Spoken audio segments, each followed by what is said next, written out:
مهمان نوی افغانستان در تولدخانه طبیبان بدون مرز در ولایت خوست به دنیا آمد. مثل او در اینجا روزانه به حساب میانه 60 کودک تولد می شود. رقم فوق‌العاده برای کشور جنگ زده که از نظر مرگ و میر مادر و کودک در جهان در مقام اول می ایستد.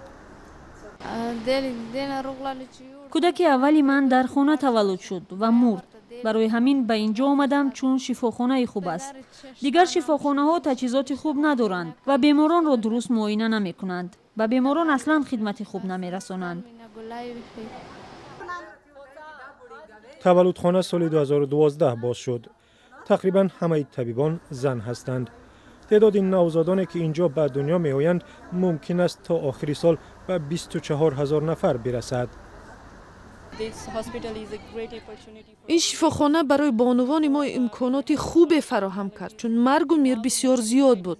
حالا کمتر شده است و زنان هرچی بیشتر به شفاخانه طبیبان بدون مرز می آیند.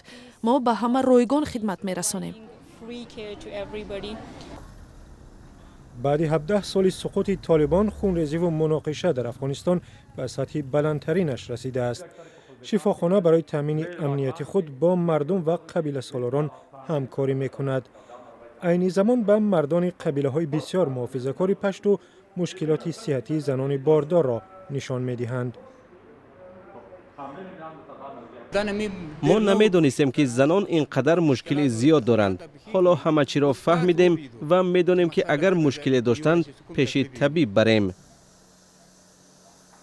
در شفاخانه 400 نفر کار میکنند و از هر 10 نوزاد در ولایت 4 نفرشان اینجا تولد میشوند. کاری که ما در خوست انجام میدهیم بی سابقه و مؤثر است. ما به مردمی در حاشیه مانده از جامعه افغانستان کمک میکنیم.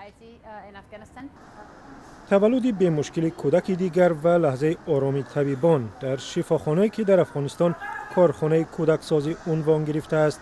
در کشوری که بسیار وقت تولد یا با مرگ مادر یا با مرگ کودکش می انجامد.